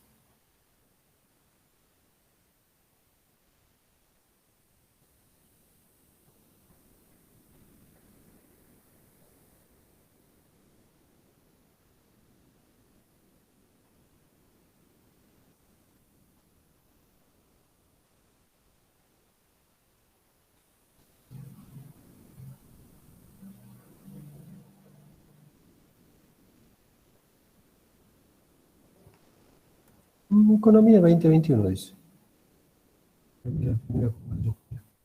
Por favor, probá esa, Carolina, si no, como dice el compañero, preguntarle al centro de estudiantes, pero esa es la que tengo guardada. Bueno, Valentina pregunta, ¿cómo es la modalidad del examen regular? El examen regular, creo que también se está subiendo un instructivo ahora, si es que ya no está subido, va a ser oral, van a ser 2 mesas, no va a haber un multiple choice anterior, sino se va a preguntar sobre una unidad, o creo que más específicamente un tema de alguna unidad de cada módulo de la materia. Recuerden que la materia es tres módulos.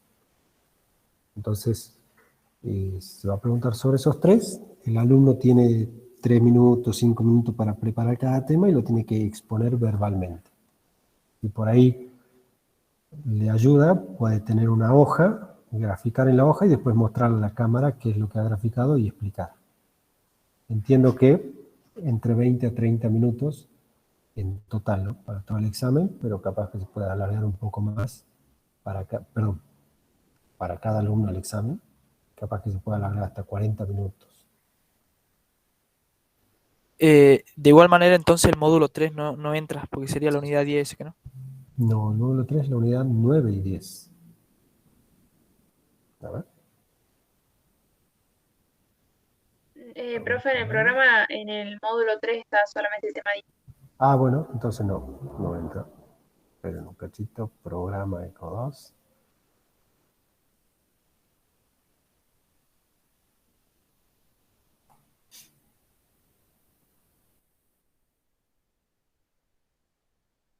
Bueno, ¿verdad? Entonces, van a ser 3 preguntas, una del módulo 1 y 2 del módulo 2. Acá se me pasó el tema no tenía que estar en el módulo 3. Profe, yo tengo una pregunta. Para que estoy leyendo las que habían dejado en el chat hace rato. Bueno, profe. Ah, no, creo que ya está. A ver.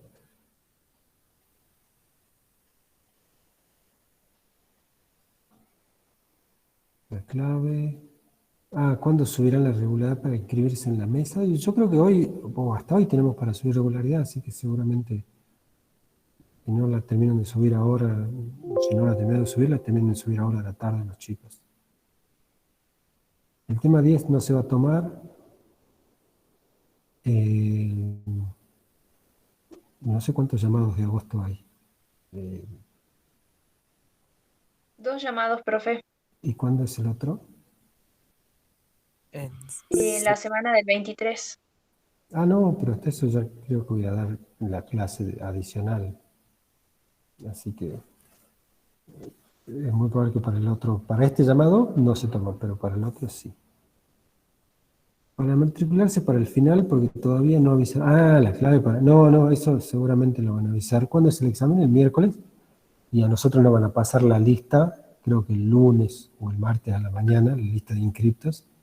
Y ahí recién no recuerdo bien cómo se hace, cómo se suele hacer, si se les pasa por mail, por SIU, la clave. Pero nosotros recién vamos a tener los inscriptos el lunes o martes. Bueno, eso estaba hablando.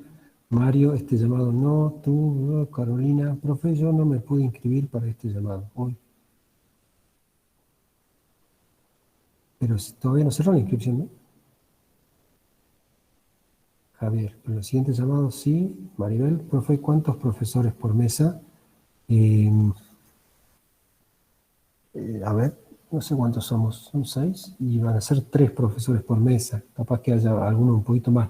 Sé que el otro día estaba contando, no podemos hacer 3 mesas, no llegamos, porque creo que somos 7, así que sí, van a ser 2 mesas, y lo que vamos a hacer es cambiar, para que no haya ningún tipo de sesgo. En medio del examen vamos a ir cambiando la composición de las mesas. Profesor, ¿y nos va a dar Ajá. horario para nosotros? Por ejemplo, Ajá. para conectarnos, ¿o nos conectamos todas las 8? Se van a conectar todos juntos y de ahí se les va a asignar una mesa y un horario, sino antes, si ya llegamos a conocer con suficiente antelación los inscriptos, seguramente en Moodle les voy a comunicar a qué mesa, a qué Zoom y en qué horario. Igual tengan presente que creo que vamos a estar casi toda la mañana del miércoles tomando examen. Así que no les voy a pedir desde ahora paciencia. Perdón, hace rato una persona me quería hacer una pregunta y yo la corté.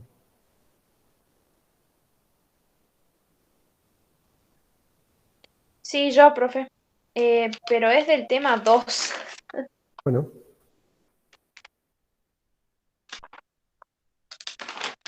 Es con respecto a los métodos de cálculo. En el método ahí le digo, del ingreso, ujú. o sea, sé que es la retribución de todos los servicios, los factores de la producción, pero en la práctica, digamos, se utilizaba un método para calcular un tipo de producto y el que yo pude identificar es el Producto Bruto Nacional a costos de factores. ¿Esto es así? A ver, no entendí bien la pregunta. A ver, pero ahí... Sea, en la práctica Ah, hay algunos ejercicios, digamos, por los que se calcula el producto por el método del ingreso. sí. Y digamos, el que se calcula por el método del ingreso es el Producto Bruto Nacional a costos de factores. Esa es la pregunta. Ah, bien. Está buena la pregunta. Si bien los métodos tienen que dar lo que se llama la equivalencia de la ecuación macroeconómica básica, esto que estoy dibujando acá, es cierto que dependiendo del método que yo utilice, la valuación del producto puede ser distinta y es necesario una corrección para lograr esta igualdad. Así suele pasar que en los métodos del gasto, de los bienes finales, la evaluación es a precio de mercado, mientras que en el método del ingreso y en el método del valor agregado, bueno, el método del valor agregado menos, ¿no? Pero particularmente en el método del ingreso, como se suma la retribución al alquiler por los servicios de los factores de la producción, lo que se obtiene es una medida principalmente a costo de los factores, que después debe de convertirse a precio de mercado para igualarse al resto. ¿Esa era la pregunta? Sí, eso, justo. Bueno, Entonces, a eso yo le tengo que sumar sí, los impuestos indirectos netos de subsidios para que sea precio de exactamente, mercado y para llegar exactamente. a la ecuación macroeconómica. Acá hay que sumar, a menos que por ahí diga explícitamente y ya incluye los impuestos, que es raro, pero a menos que pase eso, siempre vamos a considerar esto. Bien, perfecto, profe, ya entendí. Y después, o sea, junto, es sobre el mismo tema. Ah, bueno. O sea, yo al Producto Bruto Nacional, a costos de factores, al sumarle los impuestos indirectos netos de subsidios, llego al Producto Bruto Nacional también, pero a precios de mercado. Exacto. Y para llegar de ese Producto Bruto Nacional a precios de mercado al Producto Bruto Interno a precios de mercado, yo tengo anotado que tengo que sumarle aquello, digamos, que obtengo del método del gasto final. Gasto final. Sí, en la valorización tengo que el método, o sea, lo que se obtiene del método de los bienes finales es igual al método del valor agregado, que es igual al método del ingreso más los impuestos indirectos netos de subsidios, más el método del gasto, que ahí no sé por qué, digamos. Profesor, ahí no No, le tendría que sumar los saldos de remesa para que llegue al Producto Bruto Interno. sí, exactamente. Independientemente de cuál sea la evaluación, nosotros tenemos que recordar que sea bruto o neto, para pasar de costo de factores a precio de mercado, sea producto bruto, producto nacional, producto interno, para pasar de costo de factores a precio de mercado, al medio están los impuestos indirectos netos de subsidio. Independientemente cuál sea el cómputo anterior. ¿Sí? Si es ingreso, si es producto, si es valor agregado, si es bruto, si es neto, si es interno, si es nacional. Para pasar de nacional a interno, o de interno a nacional, Mejor. Bueno. Lo que yo tengo que hacer es, como bien dice el compañero, acá sería incorporar, y quiero de interno nacional, el saldo de las remesas externas. Es decir, la diferencia entre la retribución a los factores según origen, nacional o extranjero. Entonces, para pasar de interno a nacional le tengo que restar, para pasar de nacional a interno le tengo que sumar. Independientemente de si la evaluación es bruta o neta, o si es a costo de factor y a precio de mercado. Y para pasar de bruto a neto, lo que yo tengo que hacer es descontar las depreciaciones o las amortizaciones de capital, independiente que sea neto o interno, o a costo de factores o a precio de mercado. ¿Ok? Sí, profe. No está acá el método del gasto. No sé, debe ser que lo anoté mal porque dice valorización y tengo esa ecuación, digamos, pero no entendía por qué estaba el método del gasto, pero debe ser que lo anoté mal. Sí, Entonces, capaz que surge de alguna equivalencia que se puede hacer, pero para no confundirnos, claro. tomemos esta premisa. Bueno, profe, y ay, no. Bueno, ya le pregunto en un ratito la otra duda. Bueno,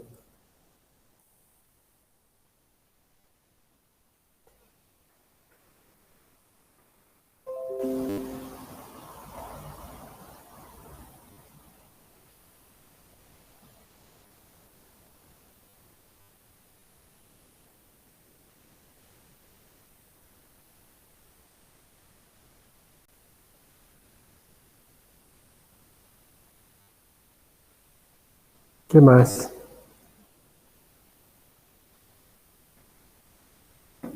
Me dice Sheila, profe, ¿cuál es la modalidad para rendir libre? Bueno, el examen libre consta, también va a estar en el instructivo, previamente de un examen práctico, que lo que hace es equipara lo que sería un examen o los exámenes parciales. Entonces, un examen práctico de, bueno, todas las unidades prácticas o los desarrollos prácticos que se han tomado en la materia, y ese hay que aprobarlo, y recién aprobado entra a rendir como regular.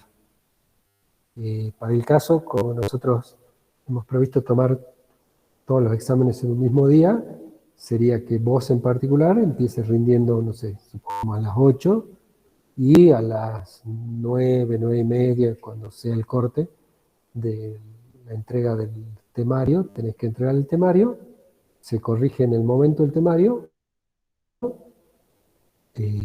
pasás a la fila de los regulares para rendir la parte oral.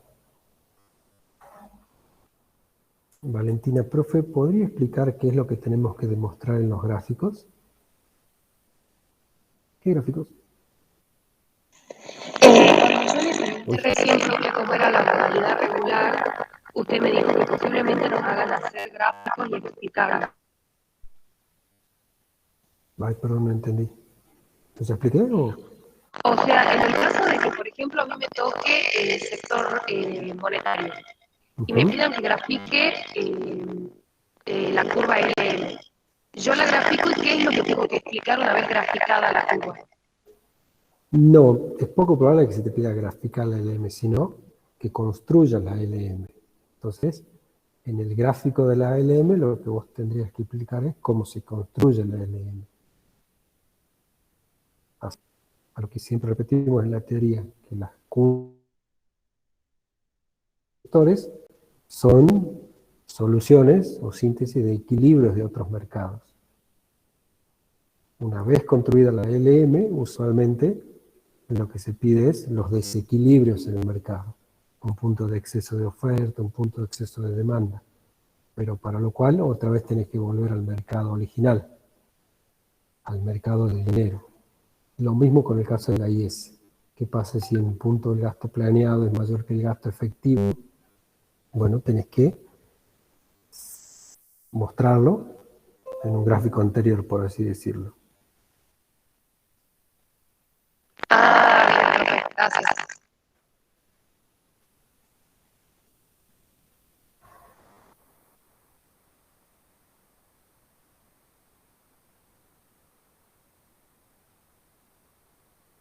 Profesor, tengo una duda. Es una relación, digamos, Bueno, una relación con el sector real con el sector monetario. Por ejemplo, te dice que en el sector real, si es que baja la tasa de interés, entonces esto tiene una relación inversa con la inversión, ¿que no? O sea, si baja la tasa de interés, aumenta la inversión. Pero en el caso de que suba la tasa de interés, baja la inversión.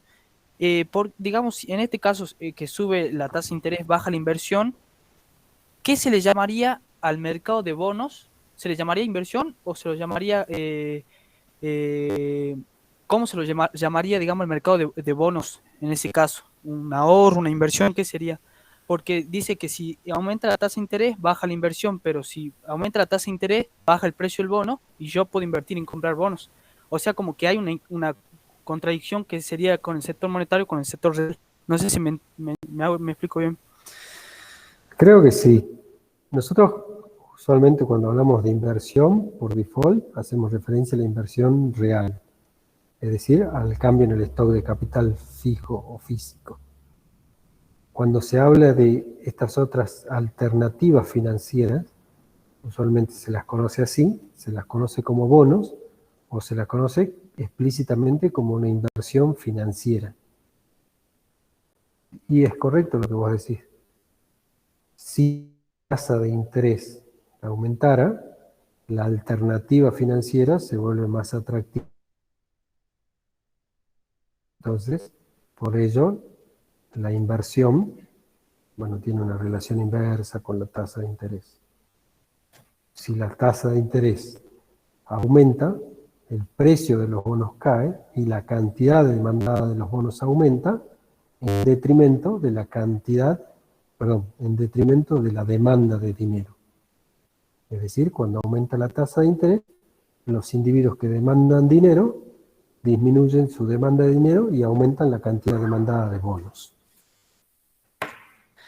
Bien, me surgió esa duda porque yo cuando voy a determinar el punto de equilibrio combinando la curva IS con la curva LM, se analizan variaciones ante la tasa de interés. Entonces te dicen, por ejemplo, si sube la tasa de interés, baja la inversión. Y entonces yo consideraba inversión también al invertir en bonos. Por eso me No, confundía eso.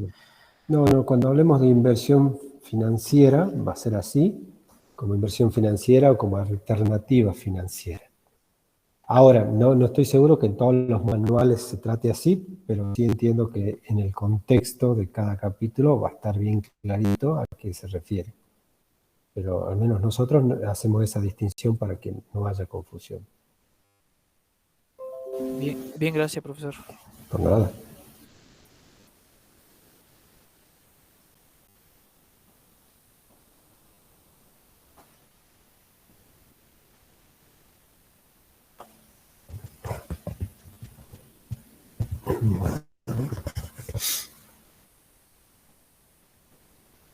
¿Alguna otra consulta?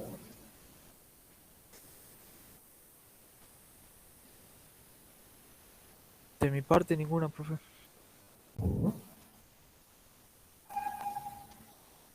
Profe, yo tengo una.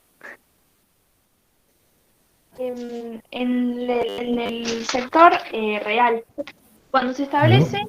el equilibrio entre, digamos, la demanda global y la oferta global, eh, pero todavía la inversión es autónoma, eh, ¿por qué a la oferta global se la plantea como una función lineal de 45 grados? A ver, vas a disculpar un poquito, pero te escuché un poco cortado. ¿Me puedes repetir, por favor, a ver si se puedo graficar cómo es? Sí, que en el sector real, antes de que se plantee el supuesto de que la inversión pasa a depender del interés, o sea, que la inversión es autónoma, Bien. cuando se establece el equilibrio entre la demanda global y la oferta global, ¿por qué a la oferta global se la plantea como una función lineal de 45 grados? Así. ¿Así se lo plantea? Sí, así. O sea, la oferta global vendría a ser el ingreso, no el gasto planeado. Entonces, el equilibrio es cuando la demanda global es igual a esa oferta global de 45 grados. No sé, la verdad. A ver, espera, ahí le muestro. Bueno, ¿lo podés compartir? A ver. Ahí le puse la cámara. ¿Se ve más o menos? A ver cómo puedo hacer para fijar. Ahí está. Ah, claro. A ver, no sé cómo. También sí estoy viendo. Bueno, un poquito, voy a sacar una foto. Sí.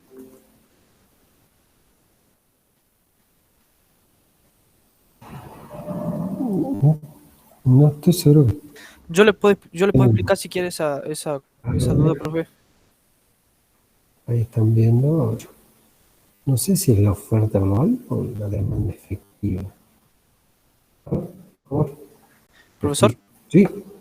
o sea, ella lo que plantea, digamos, ahí te dice que, digamos, nosotros tenemos la oferta global y la demanda global. IG sería la demanda global. IG parte de un poco más arriba de una inversión autónoma, o sea que está dada, digamos, la suma del consumo más la inversión autónoma, en donde la otra curva de la oferta, la corta, es cuando se iguala la demanda global, el ingreso entonces total, la inversión sería igual al ahorro. Por eso es que, pero se parte, digamos, de una inversión autónoma porque se le suma el consumo. A ver, no sé si era la consulta. Creo que sí, pero ¿por qué es de 45 grados? No entendí eso. O sea, Ah, ¿por qué porque en todos los... es lo que se llama la bisectriz. Es Ajá. una curva de comparación.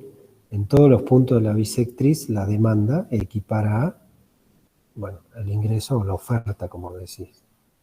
Entonces, tu verdadera curva es esta, y vos comparás respecto de la curva ideal de equilibrio, o de la situación de equilibrio, cómo estás. Si estás por debajo o si estás por encima del equilibrio. Y en este caso, la curva de gasto corresponde con la curva de, bueno, este ingreso. Es decir, en este punto sí estás en equilibrio. Este sería como un Entonces es punto. como un parámetro Sí, exactamente, como un parámetro. cual nos guiamos para poder decir si está en equilibrio o no. Sí. Bien. Bueno, profe, gracias.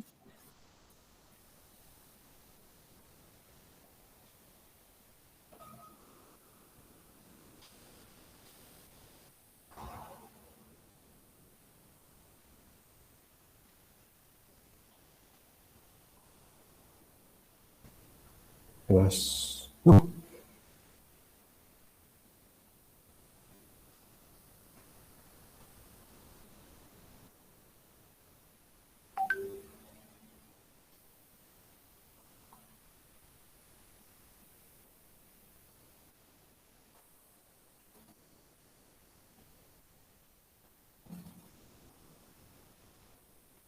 Vamos a probar.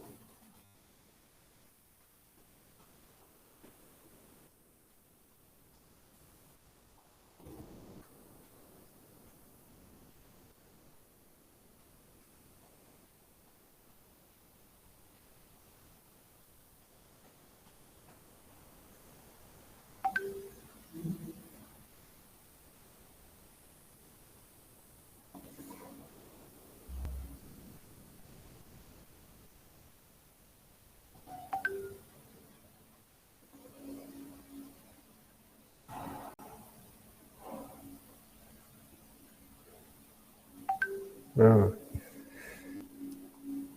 Consulta examen final de CODOS. Te vamos a mover. Estoy cargando o estoy pidiendo que carguen la clase en la plataforma.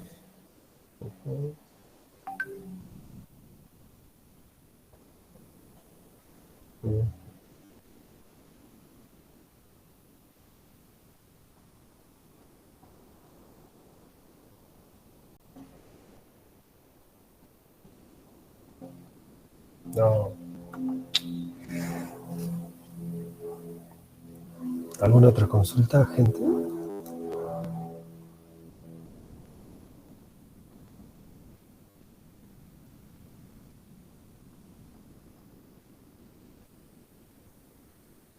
Perdón.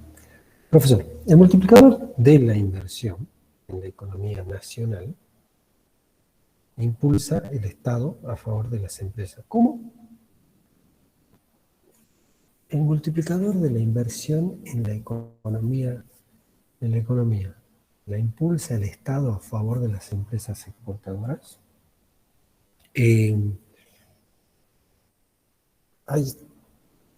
A ver, voy a tratar de contestar con la definición del multiplicador, porque no entiendo muy bien.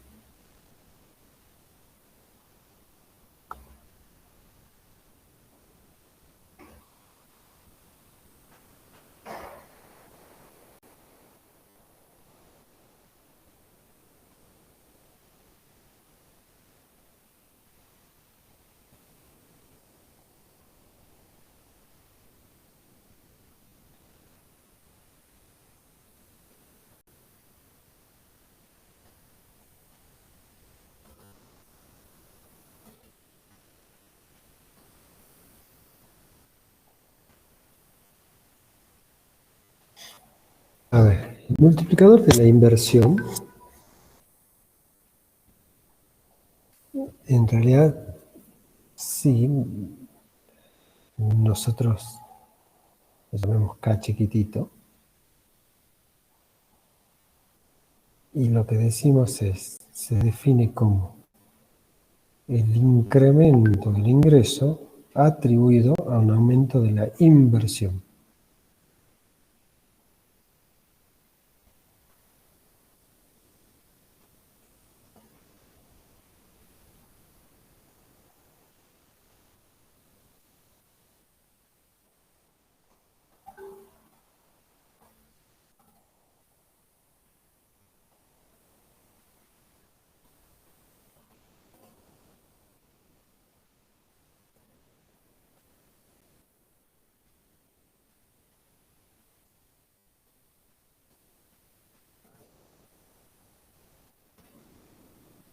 Un segundo, por favor.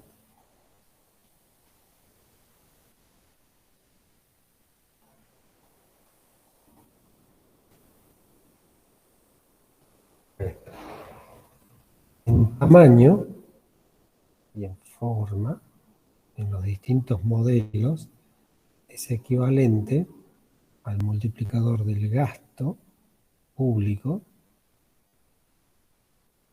al multiplicador del consumo e inclusive de la exportación autónoma, o de la exportación que por lo general nosotros solo la consideramos como autónoma o exógena. Es decir, aquí cuando nosotros hacemos referencia al multiplicador de la inversión, usualmente nos referimos a la inversión privada.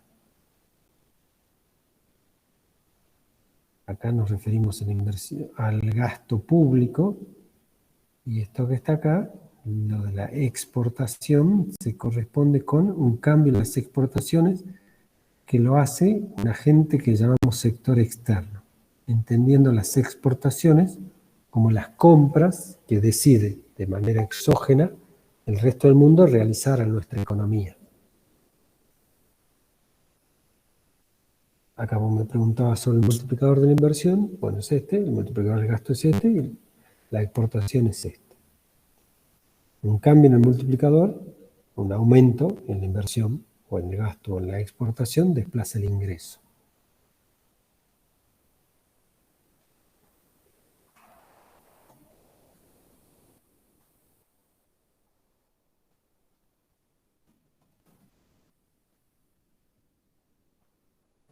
No sé si por ahí venía la mano de la pregunta, Mayra.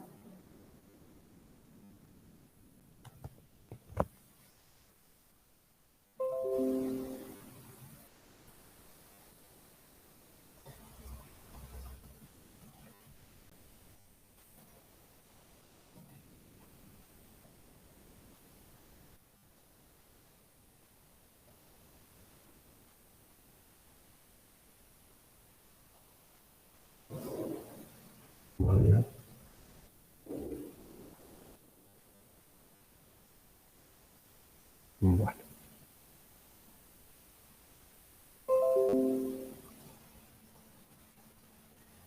No sé si...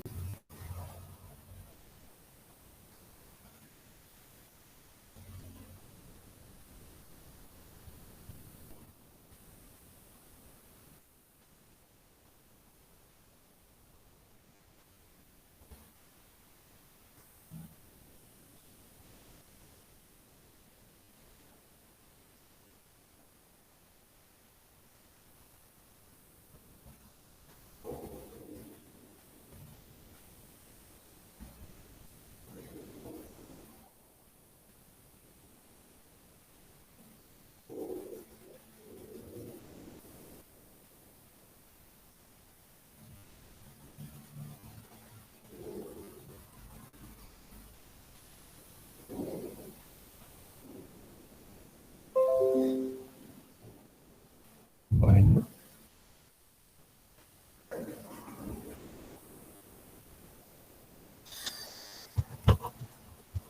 ¿Alguna otra consulta? Ay, perdón.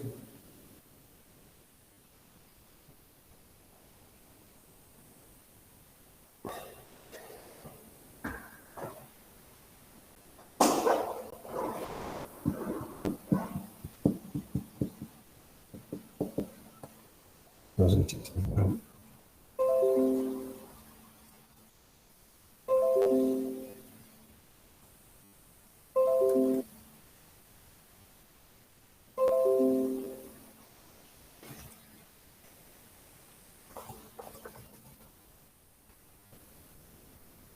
Profe, yo tengo una última duda. Cuando usted explicó el sector monetario en los videos, nos dejó una duda, A ver. eh, o sea, una pregunta, y en eso que estaba estudiando, creo que, a ver, va, te lo leo. ¿Qué sucede con este procedimiento si en lugar de reservas fraccionarias el sistema exigiría, o sea, el sistema exigiría un 100% de reserva, que es sobre el encaje legal que Sí, es exigido a las entidades? Usted les explicó que si se realiza un depósito de 1.000 pesos, el 10% se exigía de encaje, por lo que a la entidad, digamos, le quedaban 900 pesos para volver a prestar y así. Y eso exacto. generaba, eh, El multiplicador sí, bancario. claro. Y ahí lo que nos preguntó si es que el sistema en vez del 10% de encaje, digamos, pediría el 100%, significa que no hay encaje, o sea, que no hay ese adicional que tienen las entidades para volver a otorgar los préstamos. ¿Es eso? Exactamente. O sea, El, que no pueden otorgar préstamos directamente. el multiplicador bancario se define como la capacidad expansiva del sistema financiero a partir del procedimiento que vos acabas de describir. Ajá, sí. Si el encaje es del 100%, el sistema financiero no se puede expandir más de lo que originalmente le prestaron. Si fuera del 0,10 el encaje, como lo Ujú. dijiste vos al comienzo, fíjate que esto sería 10, o sea que puede expandir hasta 10 veces la reserva original. En cambio, si esto fuera 1, no puede expandir una vez, es decir, solamente se expande lo que logró como reserva original. Entonces no hay préstamos adicionales. Si vos desde afuera del sistema traes 100 pesos para depositar y el banco está obligado a mantener los 100 pesos como reservas en el Banco Central, no puede expandir los depósitos. Y a su vez, ahora te dejo otra pregunta, el multiplicador monetario se hace 1. Es decir, la base monetaria coincide con la oferta de dinero. ¿Cómo, profe? La La base base monetaria. coincide con la oferta de dinero.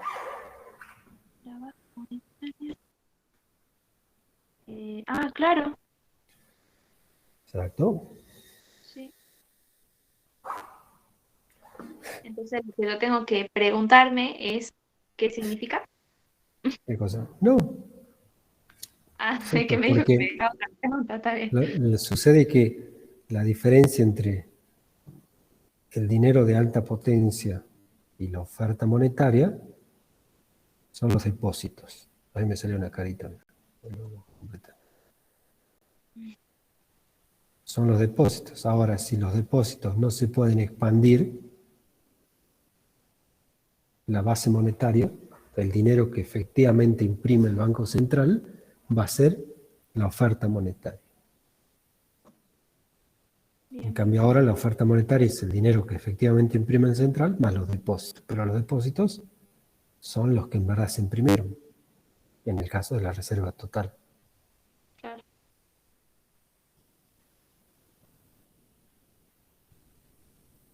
Bueno, profe, gracias, ya entendí. ¿Ok?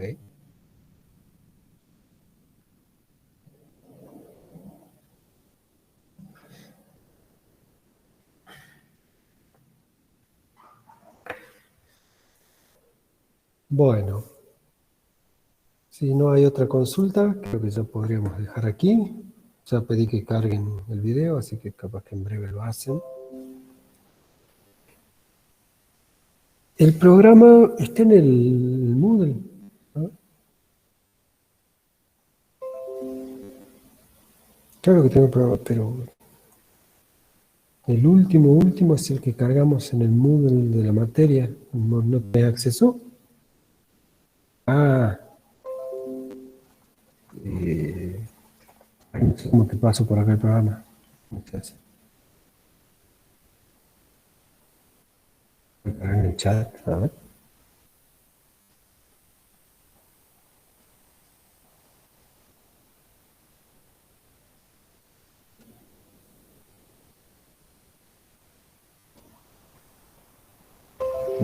No se puede cargar en el chat. ¿Cómo hacemos? A ver. Igual el programa es el mismo del año pasado, pero ay, no sé cómo hacer pucha afuera. Para compartir por acá. No se pueden cargar archivos en el chat. Bueno, si no, mandame un mail, por favor, y yo te lo envío. Mi mail.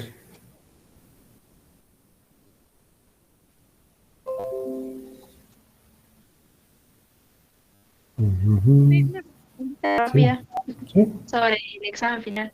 A ver. ¿Se nos puede pedir que desarrollemos un ejercicio práctico? No, a lo sumo se te puede decir que si querés ejemplificar con algún valor numérico, o se te puede preguntar con una ejemplificación numérica, pero no a desarrollar un ejercicio. Sería del tipo, Claro, no es que van a ejercicio de los trabajos prácticos y no van a decir explicar o algo así. no, porque el examen es más conceptual. Por ahí lo que Claro, sí entendemos es que la ejemplificación puede afianzar el concepto o puede resultar más sencillo para que el alumno conteste el concepto. Pero por otra parte, y me ha tocado en la última mesa que tomé el examen oral, que había algunos alumnos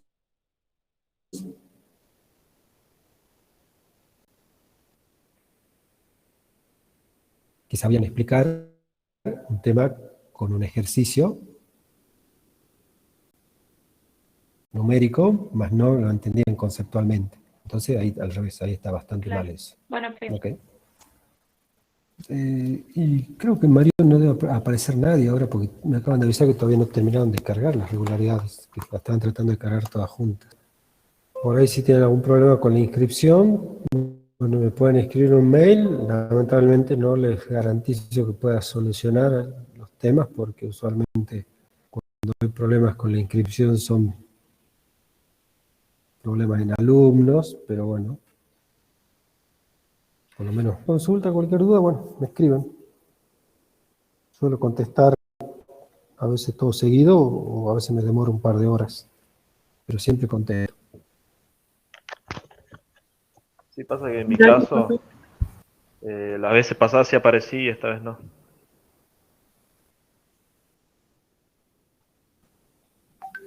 No sé qué puede ser, che, qué raro. Pero bueno, por favor, ya lo vamos a chequear. Nada. Bueno, cerramos clase entonces. Gracias.